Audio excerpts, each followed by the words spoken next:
Hey besties, welcome in. I'm Sabrina and this is Sabrina Reads and Roams, where I sometimes read. I used to go roaming, but I'm kind of grounded right now. And a lot of times I do both at the very same time. But in this video, we're not going to be roaming, we're definitely going to be reading. So I, for the month of October, have got to read lots of books with lots of different spooky creatures in them. Although I'll argue that one of them is not exactly spooky, but that's okay. So you'll see what I mean. You'll see what I mean. But I wanted to just read them all in one vlog. So that's what we're going to be doing here. The first one that I'm going to be reading is going to be on my Kindle. She's all dressed for a fall. And I'm going to be reading Dating After the End of the World by Geneva Rose. This was an Amazon First Reads that came out in September. I intentionally saved it for October because it's about zombies, or it has zombies in it. So, you know, the end of the world, obviously, the zombie apocalypse. And so I, with almost all of my Kindle books, you know that I start them the night before I start recording because I start them in bed in the dark. That's the joy, the beauty of having a Kindle, is that you can read her in the dark, in the bed. So that's what I did. So I am 15% into this book already. Just got a little teaser, got a little head start before I started filming this video. It's so cute. Like, it's not, I don't want to say it's funny, but they're like funny moments, or there's moments where I'm like, ew. Like, okay, so I don't think this is like much of a spoiler, but at the beginning of the book, our girl is engaged, and there is a moment where her man is like faced with the decision of like saving her or saving himself. What do you think he does? I mean, men, right? So my man would never. I have told him many times, do not try to save me because I'm not a fast runner. I have no survival skills. Like, save yourself. You're gonna get a lot further without me. And he's like, never ever. And I'm like, the man this book was like, bye girl. Anyway, so, and that's like, will you shut the hell up? I'm trying to film a video. And that's like just getting the story started. So that's not like the beginning. That's not like really part of the story. It's just kind of like how we get to where she gets to. So anyway, I'm starting this book. I've also got a vampire book, a shifter book, a mermaid book, which mermaids are not exactly spooky creatures, but sometimes sirens can be. And then there's also I'm missing some creature. I don't remember. Oh, a magic user. Magic user. So we have quite a few books to get through in this vlog. I'm going to try to get these all done in 1 week. Like I said, I'm grounded from travel right now. So I don't really have too much else to do besides read. And that's what we're going to do. So let's continue with our book, shall we?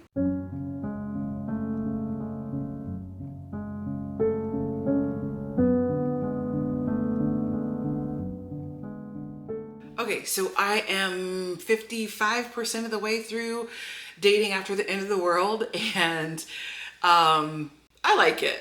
I like it so far.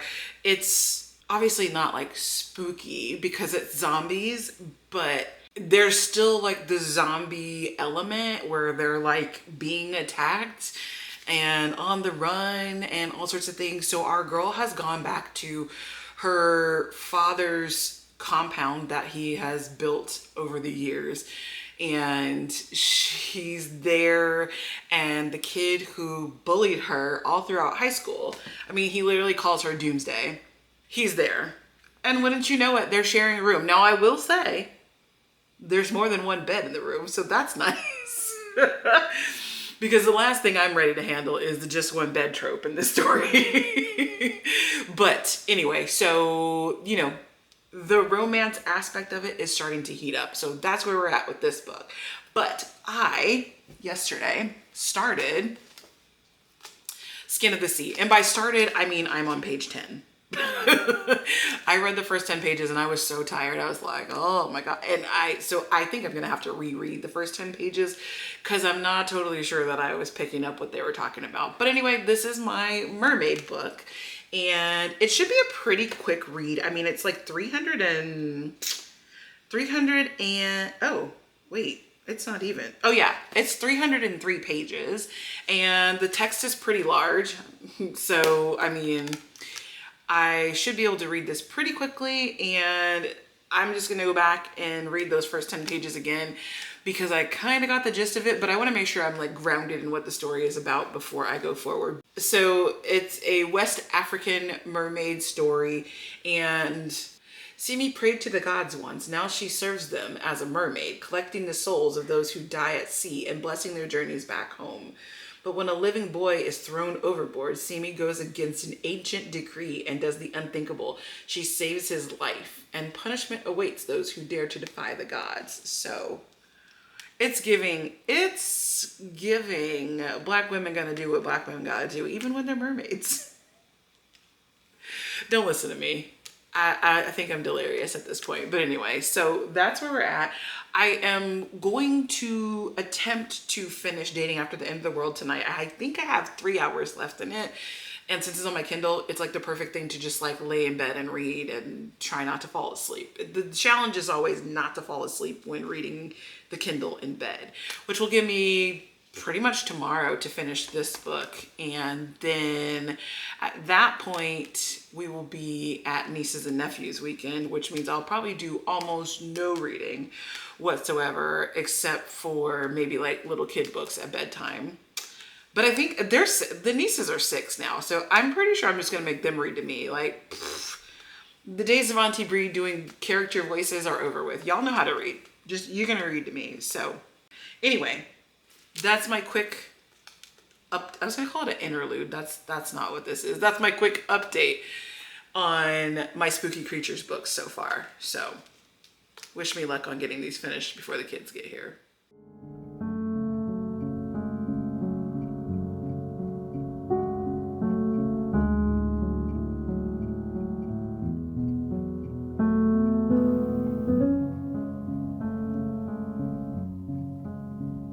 Okay, so I just finished Dating After the End of the World. I mean, you guys, it was definitely like it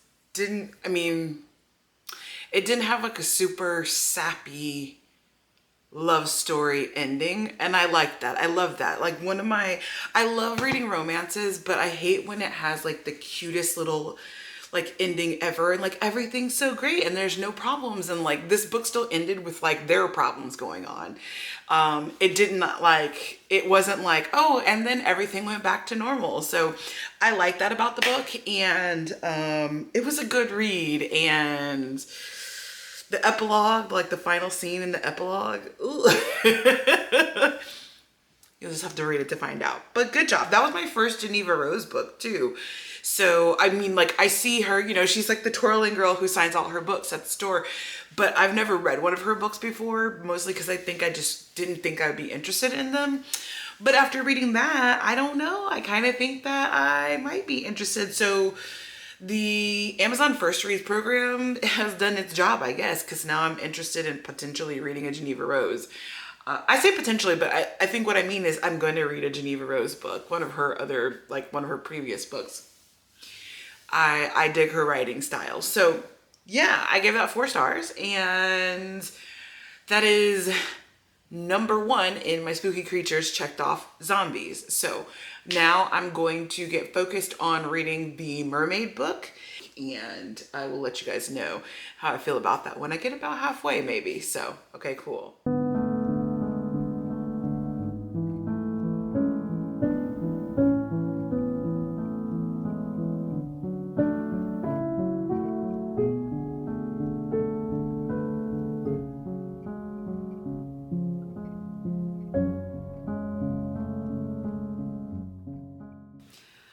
Okay, so Skin of the Sea. I am just I'm just a little bit over 50% of the way through this book. Y'all, I really want to like this book, but I'm genuinely kind of bored. And I can't even really put my finger on why. I'm reading and I'm like, okay. And it's not like it's bad. It's just not holding my attention. So I don't know why. like, I really am trying to rack my brain to think of why. Like, it has all of the things that I love in books. Just this particular story, I'm like, okay. I'm hoping that it's like situational, because I have the last couple of days had company at my house in the form of 2 6-year-olds, and like maybe that's diverting my attention. So maybe the second half of the book will hold my attention better. It could potentially be that it's just slow moving and I'm like, come on, let's get into the bulk of the story. But I do find that I'm loving the setting. So this is, a West African fantasy. So it doesn't, to my knowledge, it doesn't take place in a real place, but it is a imagined place in West Africa. And so like, I'm loving the setting and all the details about the setting, and also just like using the West African, what do you call that? Like, I don't want to call it lore, but like the gods and things like that. Like, I love all of that. Just the story for me, I'm bored. So we'll see what the second half of the book brings. I'm going to finish it. Y'all know I'm not really a DNFer, but whatever. So I'm going to finish it hopefully tonight. And I will come back and let you know what I think about the rest of it. So moving on, moving forward. Okay, so I have finished Skin of the Sea. Now listen, the last time we talked about this book, right? I was like, it's not doing it for me. I was so freaking bored. However, like pretty much right after that, she took off. And I mean, here's the thing. I don't like to DNF books. It gives me anxiety because I start feeling like I'm gonna miss out on something great, or whatever the case, whatever my brain has convinced itself is gonna be the case. So I don't DNF books, like, if I can help it. If I'm even at all mildly interested in the book, I will not DNF it. And this is a prime example of why. Because if I would have DNF'd at like, 20% or whatever, I would have missed out on what I ultimately ended up rating like a 3. Because it's like, I gave it like 3.75 stars. Because it just took off after the halfway point, and it got really intense and really interesting. And I think I just like a lot of action in my books. I don't like to sit around and think about, like, you know what I mean? Like, so I think that I am not a slow, meandering literary fiction kind of girly. I need something to be happening in my book, and nothing happened until the 50% mark. Basically, is what happened in this book. But after that, I mean, it got really, really good, to the point where I've already ordered book 2 because I want to know what's going to happen next.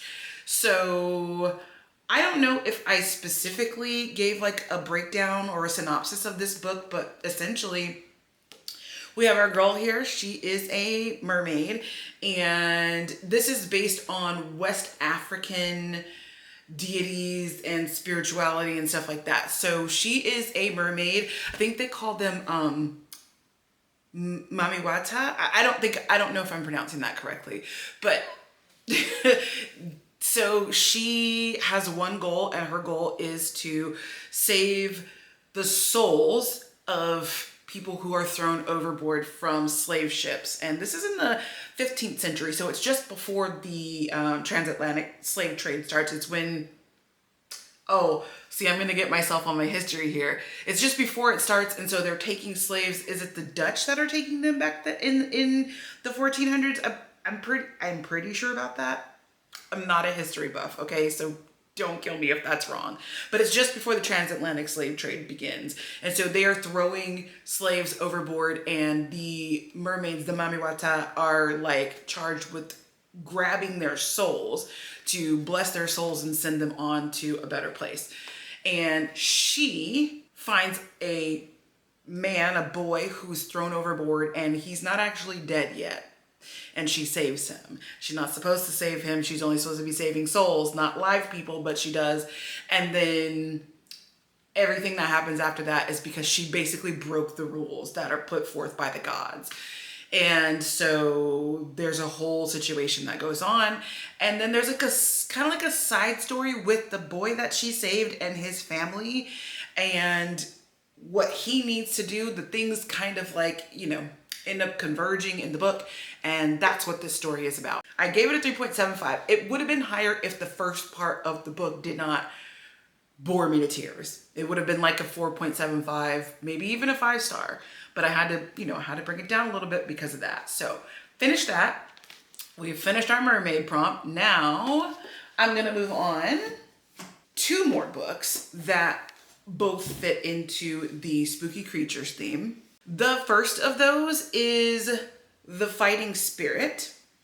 This is a book that was gifted to me by the author Rob Keeley, and I'm showing it to you on my gigantic iPad because when I sent it to my Kindle, the formatting of the file that was sent to me, I'm not gonna be able to read that on my Kindle. I'm sure there's probably a way that you can like play with the formatting and make it work for you, but like, I'm not that smart. So I'm just gonna read it on my iPad. It's not a terribly long book. I wanna say it's just under 200 PDF pages. So, and actually, let me do the smart thing. Let me look this up on Goodreads and see how many pages it actually, how many book pages it is. Hold on, hold please. Oh, okay, so Goodreads says it's only 120 pages. So that's really not that long in terms of a book. So it's not gonna, I don't think it's gonna be problematic at all to read it on my iPad for a short book like that. Now this is a middle grades ghost story. And so I don't need a ghost for my hrcyed square, but it totally fits into the overall theme of what I'm doing in this video, which is reading about spooky characters. So we're gonna read this starting today. Shouldn't take me more than like 1 or 2 days to read this one. And I'll let you know what I think about it. And then the other book that I'm gonna get started on today is Blood Moon. This is by Brittany S. Lewis. Now, I originally had picked Gideon the Ninth to fit the hrcyed prompt of a shifter.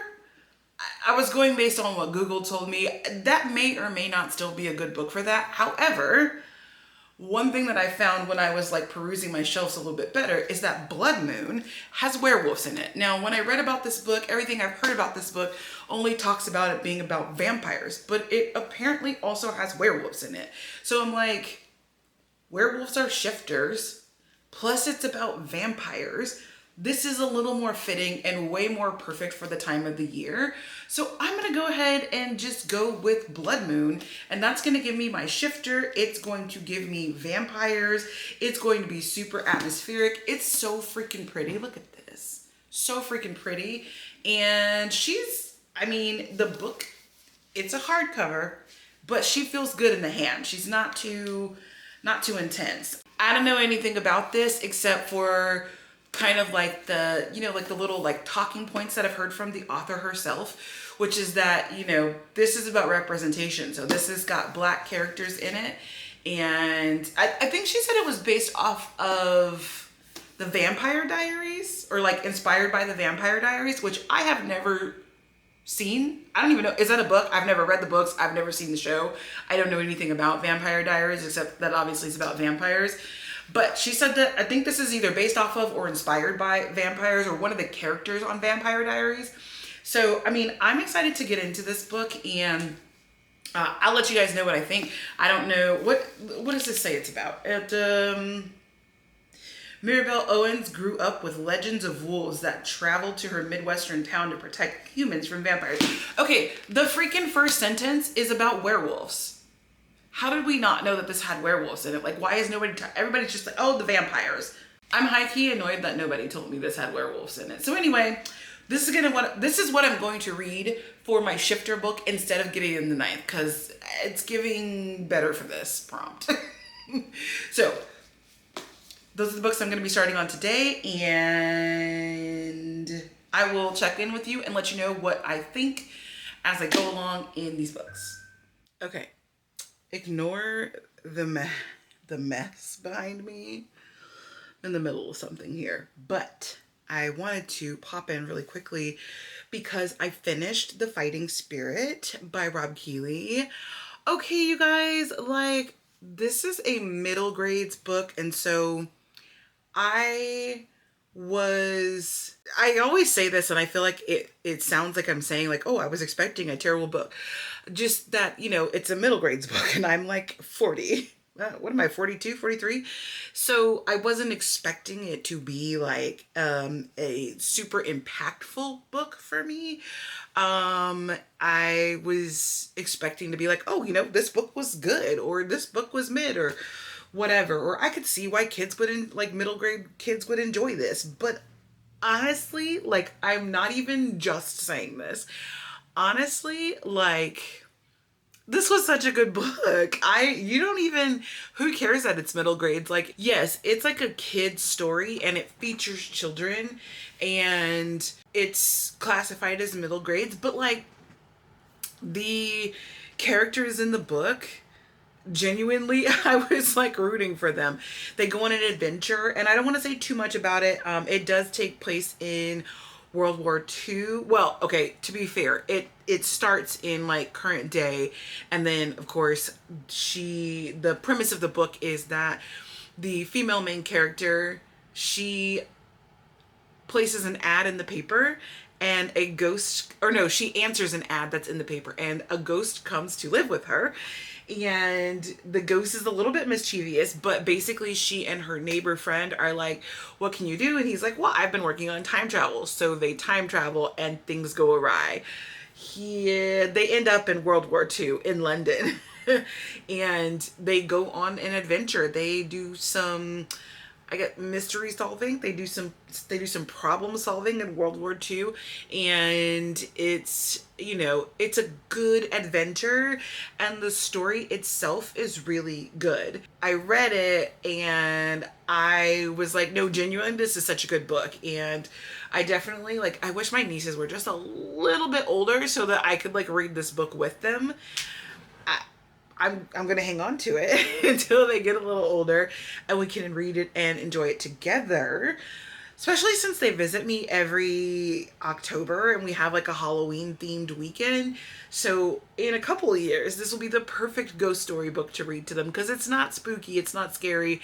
It's just a friendly, mischievous ghost. So yes, did I give this like, I think I gave it 4.75 stars.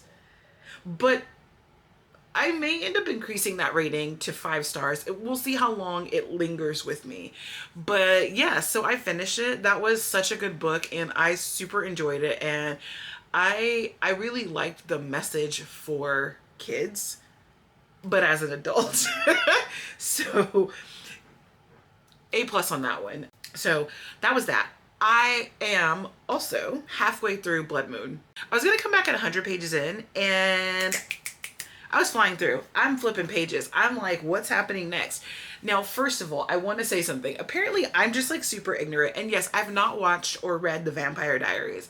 But pardon me, when it's called The Vampire Diaries, like, I was looking at something and is it like only marginally about vampire? I don't know. I'm not really sure. But in this story, at the halfway point, if you don't know any of the background from Vampire Diaries, you might be like me and be very confused. So it's still unclear if someone is or is not a werewolf and if someone is or is not a vampire. Like, I don't know who is what or what's going on. We're still getting into the lore. We're still like kind of finding out, like little clues are being dropped here and there. I don't really know who's doing what, who is what creature, what's happening exactly. All I know is that there's something that's bad and we're trying to figure out like why our main girl could be in danger. And it's such a well-written book. When I opened it, my immediate thought was, oh, these words are tiny on this page. And I definitely thought that it was going to take me longer to read than it has. This is good. This is smooth. Like, I like this. Okay, Brittany. So yeah, I will let you guys know when I finish Blood Moon how I found the second half of the book to be. But for now, that is the update on The Fighting Spirit and Blood Moon. Okay, y'all, I did it. I finished Blood Moon. Okay, so listen, I think that I am just ignorant. So first of all, let me just clear something up. I purchased this book because I'm putting the dust jacket on upside down. I purchased this book because it came across my Instagram feed, and it was a bunch of, reels and stuff of the author talking about the book, talking about what it meant to her. And I was like, sign me up. Cause like, that's the kind of marketing that I need in my life. Right. I knew that the book was about vampires, and I knew that it was like inspired by, based on, I think she said it was like retribution or something for Bonnie from Vampire Diaries. Now, I've never watched or read Vampire Diaries. I assumed this was about vampires. And I remember I did watch two people's like yes or no maybe review of this, like with just a quick like a short talking about it. And they were like, this was incredible. It was so good. Like, I love me a good vampire story. Nobody ever mentioned werewolves to me. Okay, now I did, when I went to pick it up from the store, I did read the inside, the summary right here. I don't know what I was reading, but nothing about it gave me werewolves. So I was just convinced that this was a vampire story. So I was very surprised that it contained werewolves. And then as I was reading it, so then I figured out that it had werewolves in it, and I was like, oh, shifters, I can read that for my spooky creatures challenge. And as I was reading it, this story is more about werewolves than it is about vampires. So whatever. But that is just me being ignorant. It's part of, ignorance is a strong word. It's part of me wanting to go into stories mostly blind. So when I pick up a book, I do like read the summary and all that, but I'm able to quickly put that out of my mind so that if I'm not reading it as soon as I get home from the store, which I never do, I don't really remember what this book is about. Yes, I wanted to read it. Yes, when I read the description and heard people talking about it, I was like, that sounds like a good book for me. But I didn't remember what it was about. So there were lots of surprises in this book for me. Anyway, that's enough about me. The book was phenomenal. I think I rated this like a 4.5 stars. It was good. It was paced very well. Of course, we have our pretty sprayed edges, and the cover, like the dust jacket itself, is just gorgeous. Like, this is incredible. But the story was paced very well. I was involved. I was like in it with the characters, and I thought our girl did a really good job. So A+ to Brittany S. Lewis. Yeah, this was a good one. This was a good one. So now I've completed the shifters square for spooky creatures, and that means there's only one spooky creature left. And you know what that is? It's the magic users. And remember what we're gonna read for that?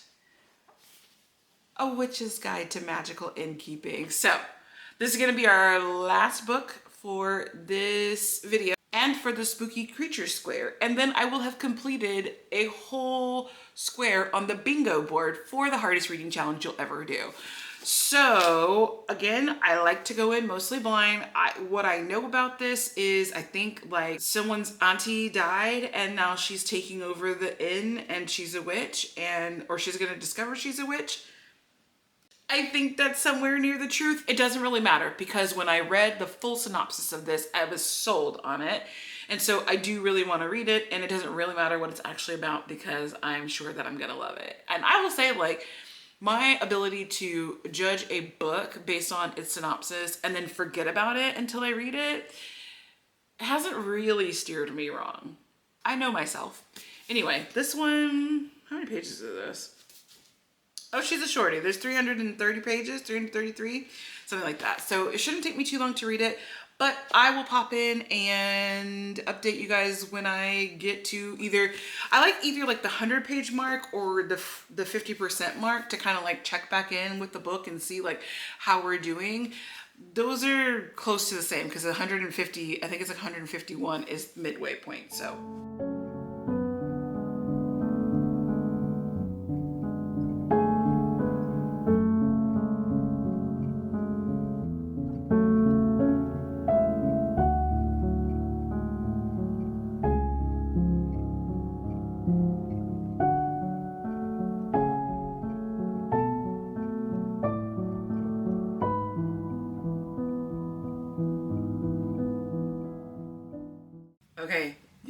Listen, I am, truth be told, I'm like 65% of the way through this, but I was going to stop at the halfway point to tell you guys, like, update you guys on The Witch's Guide to Magical Innkeeping about just how freaking precious this book is. Like, it's like, it's like such like warm, cozy vibes, feelings while I'm reading this. Like, it's just so freaking adorable and I love it. And like, I didn't stop because I was so into it that I just had to keep going. So sorry about that, but I'm just about done. I mean, like I said, I'm 65% of the way through the book. So I think I'm going to finish it tomorrow because I want to switch to reading my Kindle tonight. I'm also about to film another video, which is why I'm like sat in front of the bookcases. But I just was like, oh my God, it's so like, it just gives me such like warm cozies. And I love like, oh, I love it. So now I'm going to have to go back and read the one that came out first,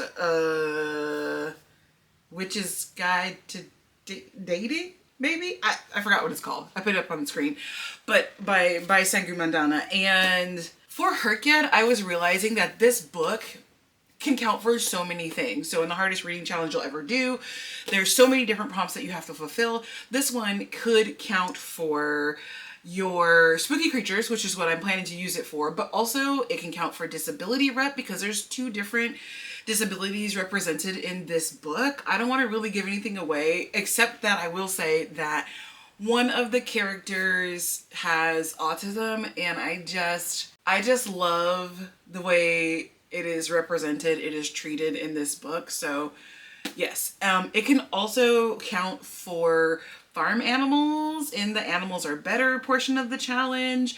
It can count for BIPOC because the author is a person of color.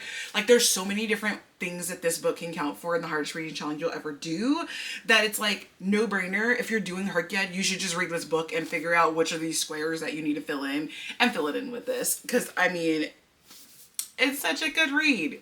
Anyway, I'm going to go film my other video and then switch to my Kindle for the night. And then tomorrow I'm going to finish this book and I'll be back with a wrap up on this book and a wrap up on this video. So I'll see you guys in for you just a minute. Okay, you guys, I have finished A Witch's Guide to Magical Innkeeping.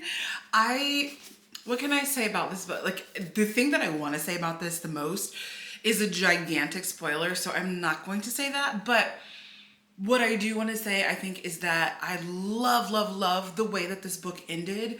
You know, there was a part that, this is hard to do without spoiling the book. So, okay, so there's a part of the story and I like kind of knew that it was going to end up the way that it ended up, which is sad, but it worked really well for the story. And then like the overall story just ended up, it like wrapped up so well. And it was like so comfy, cozy. And like, I don't know. I loved this. I loved it. I loved it.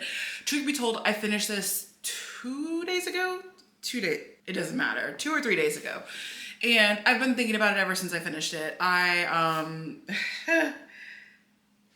want to live in this storyland. Like, I want to be in this story. Like, you know, when people were like, oh, if you could be any fictional character, who would you be? I would be our girl.